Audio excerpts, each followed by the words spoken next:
Well, good morning, everybody, and happy Wednesday. Welcome to day 9 of Harry Potter and the Chamber of Secrets. Hope you're loving the story. We left Harry last in the hallway. He was talking to Nearly Headless Nick, and Filch was coming down. So let's pick up where we were. Filth! He shouted, his jowls a-quiver, his eyes popping alarmingly as he pointed at the muddy puddle that had dripped from Harry's Quidditch robes. Mess and muck everywhere! I've had enough of it. I tell you, follow me, Potter. So Harry waved a gloomy goodbye to Nearly Headless Nick and followed Filch back downstairs, doubling the number of muddy footprints on the floor. Harry had never been inside Filch's office before. It was a place most students avoided. The room was dingy and windowless, lit by a single oil lamp dangling from the low ceiling. A faint smell of fried fish lingered above the place. Wooden filing cabinets stood around the walls from their labels. Harry could see that they contained details of every pupil Filch had ever punished. Fred and George Weasley had an entire drawer to themselves. A highly polished collection of chains and manacles hung on the wall behind Filch's desk. It was common knowledge that he always was begging Dumbledore to let him suspend students by their ankles from the ceiling. Filch grabbed a quill from his pot on the desk and began shuffling around looking for parchment. Dung, he muttered furiously. Great sizzling dragon bogies, frog brains, rat intestines. I've had enough of it. Make an example. Where's the form? Yes. He retrieved a large roll of parchment from his desk drawer and stretched it out in front of him, dipping his long black quill into the ink pot. Name, Harry Potter. Crime? It was only a bit of mud, said Harry. It's only a bit of mud to you, boy, but to me it's an extra hour scrubbing, shouted Filch, a drip shivering unpleasantly at the end of his bulbous nose. Crime? Befouling the castle. Suggested sentence? Dabbing at his streaming nose, Filch squinted unpleasantly at Harry, who waited with bated breath for his sentence to fall. But as Filch lowered his quill, there was a great bang on the ceiling of the office, which made the oil lamp rattle. Peeves! Filch roared, flinging down his quill of transport of rage. I'll have you this time, I'll have you! And without a backwards glance at Harry, Filch ran flat-footed from the office, Mrs. Norris streaking alongside him. Peeves was the school poltergeist, a grinning, airborne menace who lived to cause havoc and distress. Harry didn't much like Peeves, but he couldn't help feeling grateful for his timing. Hopefully, whatever Peeves had done, and it sounded as though he'd wrecked something very big this time, would distract Filch from Harry. Thinking that he should probably wait for Filch to come back, Harry sank into a moth-eaten chair next to the desk. There was only one thing on it apart from the half-completed form, a large, glossy, purple envelope with silver lettering on the front. With a quick glance at the door to check that Filch wasn't on his way back, Harry picked up the envelope and read, Quickspell, a correspondence course in beginner's magic. Intrigued, Harry flipped the envelope open and pulled out the sheaf of parchment inside. More curly silver writing on the front page said, Feel out of step in the world of modern magic? Find yourself making excuses not to perform simple spells? Ever been taunted for your wonderful wand work or your woeful wand work? There is an answer. Quickspell is an all-new, fail-safe, quick-result, easy-learn course. Hundreds of witches and wizards have benefited from the Quickspell method. Madam Z. Nettles of Jopshams writes, I had no memory for incantations, and my potions were a family joke. Now, after a Quickspell course, I am the center of attention at parties, and friends beg for the recipe of my scintillation solution. Warlock DJ Prod of Didsbury says, My wife used to sneer at my feeble charms, but 1 month into your fabulous Quickspell course, and I succeeding in turning her into a yak. Thank you, Quickspell. Fascinated, Harry thumbed through the rest of the envelope's contents. What on earth did Filch want a Quickspell course? Did this mean he wasn't a proper wizard? Harry was just reading Lesson 1, Holding of Your Wand, some useful tips when shuffling footsteps outside told him Filch was coming back. Stuffing the parchment back into the envelope, Harry threw it back onto the desk just as the door opened. Filch was looking triumphant. That vanishing cabinet was extremely valuable, he says gleefully to Mrs. Norris. We'll have Peeves out this time, my sweet.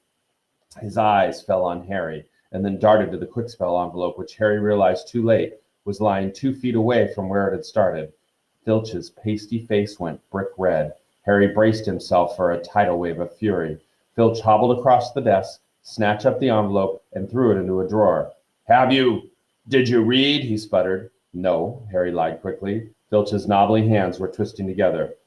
If I thought you'd read my private, not that it's mine, for a friend, be that as it may. However, Harry was staring at him, alarmed. Filch had never looked madder. His eyes were popping. A tick was going in one of his pouchy cheeks, and the tartan scarf didn't help. Very well. Go, and don't breathe a word. Not that. However, if you didn't read, go now. I have to write up Peeves's report. Go! Amazed at his luck, Harry sped out of the office, up the corridor, and back upstairs. To escape from Filch's office without a punishment was probably some kind of school record. Harry, did it work? Nearly Headless Nick came gliding out of the classroom. Behind him, Harry could see the wreckage of a large black and gold cabinet that appeared to have been dropped from a great height. I persuaded Peeves to catch it right over Filch's office, said Nick eagerly. I thought it might distract him. Was that you? Said Harry gratefully. Yes, it worked. I didn't even get detentions. Thanks, Nick. They set up off the corridor together. Nearly Headless Nick, Harry noticed, was still holding Sir Patrick's rejection letter. I wish there was something I could do for you about the headless hunt, Harry said. Nearly Headless Nick stopped in his tracks, and Harry walked right through him. He wished he hadn't. It was like stepping through an icy shower.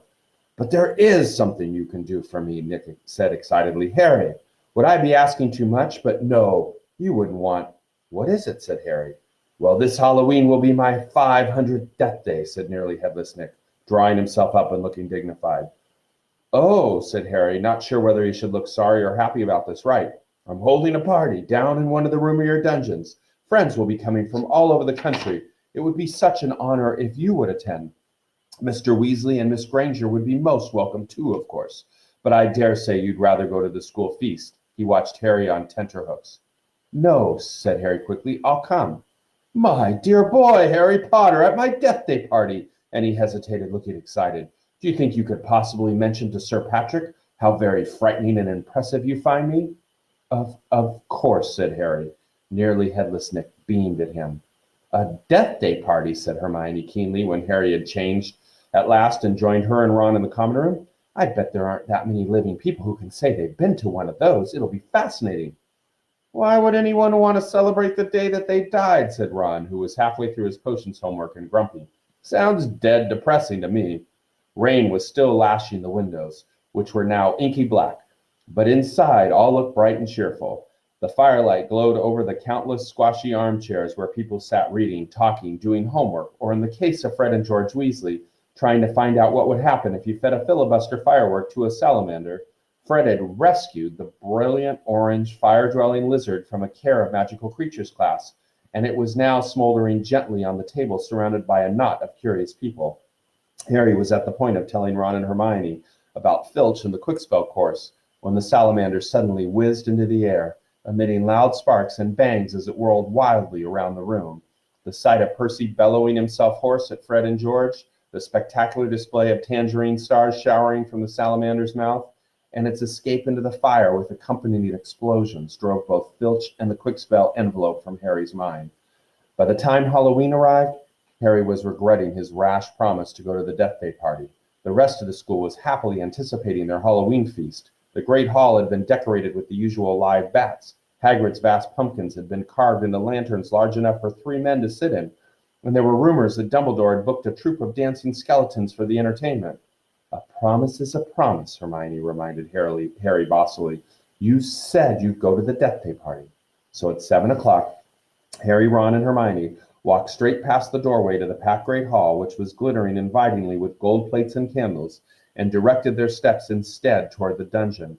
The passageway led to Nearly Headless Nick's party had been lined with candles, too, though the effect was far from cheerful. These were long, thin, jet blue black tapers, all burning bright blue, casting a dim, ghostly light even over their own living faces. The temperature dropped with every step they took. As Harry shivered and drew his robes tightly around him, he heard what sounded like 1,000 fingernails scraping an enormous blackboard.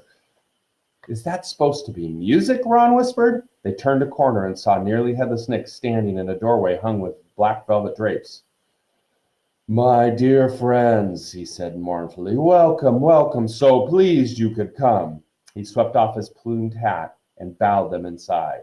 It was an incredible sight. The dungeon was full of hundreds of pearly white translucent people, mostly drifting around a crowded dance floor, waltzing to the dreadful, quivering sound of 30 musical saws, played by an orchestra on a raised, black draped platform. A chandelier overhead blazed midnight blue with 1,000 more black candles. Their breath rose in a mist before them. It was like stepping into a freezer.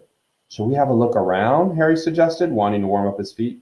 Careful not to walk through anyone, said Ron nervously, as they set off around the edge of the dance floor. They passed a group of gloomy nuns, a ragged man wearing chains, and the fat friar, a cheerful Hufflepuff ghost who was talking to a knight with an arrow sticking out of his forehead. Harry wasn't surprised to see that the Bloody Baron, a gaunt, staring Slytherin ghost covered in silver bloodstains, was being given a wide berth by the other ghosts. "Oh, no," said Hermione, stopping abruptly. Turn back, turn back. I don't want to talk to Moaning Myrtle." "Who?" said Harry as they backtracked quickly. "She haunts one of the toilets in the girls' bathroom on the first floor," said Hermione. "She haunts a toilet?" "Yes, it's been out of order all year because she keeps having tantrums and flooding the place.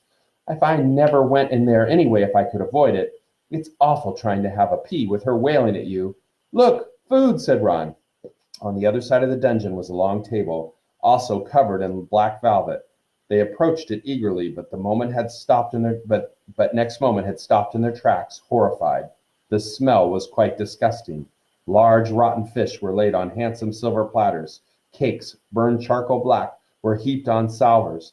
There was a great maggoty haggis, a slab of cheese covered in furry green mold, and in pride of place, an enormous gray cake in the shape of a tombstone with a tar-like icing forming the words, "Sir Nicholas de Mimsy Poppington, died 31st October, 1492. Harry watched, amazed, as a portly ghost approached the table, crouched low, and walked through it, his mouth held wide so it passed through one of the stinking salmon. "Can you taste it if you walk through it?" Harry asked him. "Almost," said the ghost sadly, and he drifted away. "I expect they've let it rot to give it stronger flavor," said Hermione knowledgeably, pinching her nose and leaning closer to the putrid hagress. "Can we move? I feel sick," said Ron. They had barely turned around, however, when a little man swooped suddenly from under the table and came to a halt in midair before them. "Hello, Peeves," said Harry cautiously. Unlike the ghost around them, Peeves the poltergeist was the very reverse of pale and transparent. He was wearing a bright orange party hat, a revolving bow tie, and a broad grin on his wide, wicked face. "Nibbles," he said sweetly, offering them a bowl of peanuts covered in fungus. No thanks," said Hermione. "Heard you were talking about poor Myrtle," said Peeves, his eyes dancing. "Rude you were about poor Myrtle." He took a deep breath and bellowed, "Oi, Myrtle!" "Oh, no, Peeves, don't tell her what I said. She'll be really upset," Hermione whispered frantically. "I didn't mean it. I don't mind her. Oh, hello, Myrtle." The squat ghost of a girl had glided over. She had the glummest face Harry had ever seen, half hidden behind lank hair and thick pearly spectacles. "What?" she said sulkily. "How are you, Myrtle?" said Hermione in a falsely bright voice. "It's nice to see you out of the toilet." Myrtle sniffed. "Miss Branger was just talking about you," said Peeves slyly in Myrtle's ear. "Just saying how nice you look tonight," said Hermione, glaring at Peeves. Myrtle eyed Hermione suspiciously. "You're making fun of me," she said, silver tears welling rapidly in her small see-through eyes. "No, honestly, didn't I just say how nice Myrtle's looking?" said Hermione, nudging Harry and Ron painfully in the ribs. Oh, yeah, she did." "Don't lie to me," Myrtle gasped, tears now flooding down her face while Peeves chuckled happily over his shoulder. "Do you think I don't know what people call me behind my back? Fat Myrtle, ugly Myrtle, miserable, moaning, moping Myrtle."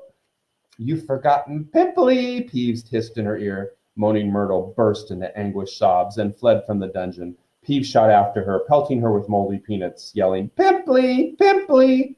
"Oh, dear," said Hermione sadly. Nearly Headless Nick now drifted towards them through the crowd. "Enjoying yourselves?" Oh, yes," they lied. "Not a bad turnout," said Nearly Headless Nick proudly. "The Wailing Widow came all the way up from Kent. It's nearly time for my speech. I'd better go and warn the orchestra." The orchestra, however, stopped playing at that very moment. They, and everyone else in the dungeon fell silent, looking around in excitement as the hunting horn sounded. "Oh, here we go," said Nearly Headless Nick bitterly. Through the dungeon wall burst a dozen ghost horses, each ridden by a headless horseman. The assembled clapped wildly. Harry started to clap, but stopped quickly at the sight of Nick's face. The horses galloped into the middle of the dance floor and halted, rearing and plunging. At the front of the pack was a large ghost who held his bearded head under his arm, from which position he was blowing the horn. The ghost leapt down, lifted his head high in the air so he could see over the crowd. Everyone laughed, and strode over to Nearly Headless Nick, squashing his head back onto his neck. "Nick," he roared, "how are you? Head still hanging in there?" He gave a heavy guffaw and clapped Nearly Headless Nick on the shoulder. "Welcome, Patrick," said Nick stiffly. "Libbons," said Sir Patrick, spotting Harry, Ron, and Hermione, and giving a huge fake jump of astonishment, so that his head fell off again. The crowd howled with laughter. "Very amusing," said Nearly Headless Nick darkly. "Don't mind Nick," shouted Sir Patrick's head from the floor. "Still upset we won't let him join the hunt. But I mean to say, look at the fellow." "I think," said Harry hurriedly, a meaningful look from Nick. "Nick's very, very frightening and, ha!" yelled Sir Patrick's head. "Bet he asked you to say that." If I could have everyone's attention, it's time for my speech," said Nearly Headless Nick loudly, striding towards the podium and climbing an icy blue spotlight. "My late lamented lords, ladies and gentlemen, it is my great sorrow." But nobody heard much more. Sir Patrick and the rest of the Headless Hunt had started a game of head hockey, and the crowd was turning to watch. Nearly Headless Nick tried vainly to recapture his audience, but gave up as Sir Patrick's head went sailing past him to loud cheers. Harry was very cold by now, not to mention hungry. "I can't stand much more of this," Ron muttered, his teeth chattering as the orchestra ground back into action and the ghosts swept back onto the dance floor. "Let's go," Harry agreed. They backed towards the door, nodding and beaming at anyone who looked at them, and a minute later were hurrying back up the passageway full of black candles. "Pudding might not be finished yet," said Ron, hopefully leading the way towards the steps to the entrance hall. And then Harry heard it. "Rip, tear, kill." It was the same voice, the same cold, murderous voice he had heard in Lockhart's office. He stumbled to a halt, clutching the stone wall, listening with all his might, looking around, squinting up and down the dimly lit passageway. "Harry, what are you?" "It's that voice again. Shut up a minute." "So hungry for so long." "Listen," said Harry urgently, and Ron and Hermione froze, watching him. "Kill. Time to kill." The voice was growing fainter. Harry was sure it was moving away, moving upward. A mixture of fear and excitement gripped him as he stared at the dark ceiling. How could it be moving upward? Was it a phantom to whom stone ceilings didn't matter? "This way," he shouted, and he began to run up the stairs into the entrance hall. It was no good hoping to hear anything here. The babble of talk from the Halloween feast was echoing out the great hall. Harry sprinted up the marble staircase to the first floor, Ron and Hermione clattering behind him. "Harry, what are we—" "Shh!" Harry strained his ears. Distantly from the floor above, and growing fainter still, he heard the voice. "I smell blood. I smell blood." His stomach lurched. "It's going to kill someone," he shouted, and ignoring Ron and Hermione's bewildered faces, he ran up the next flight of steps, 3 at a time, trying to listen over his pounding footsteps. Harry hurtled around the whole of the second floor, Ron and Hermione panting behind him, not stopping until they turned a corner in the last deserted passage. "Harry, what was that about?" said Ron, wiping sweat off his face. "I couldn't hear anything." But Hermione gave a sudden gasp, pointing down the corridor. "Look!" Something was shining on the wall ahead. They approached, slowly squinting through the darkness. Foot-high words had been daubed on the wall between the 2 windows, shimmering in the light cast by the flaming torches. "The chamber of secrets has been opened. Enemies of the air, beware." "What's that thing hanging underneath?" said Ron, a slight quiver in his voice. As they edged nearer, Harry almost slipped. There was a large puddle of water on the floor. Ron and Hermione grabbed him, and they inched towards the message, eyes fixed on a dark shadow beneath it. All 3 of them realized what it was at once, and leapt backwards with a splash. Mrs. Norris, the caretaker's cat, was hanging from her tail from the torch bracket. She was stiff as a board, her eyes wide and staring.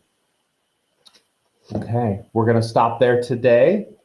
Join us back here tomorrow at 9 a.m. and we'll see what happens next. Have a great Wednesday.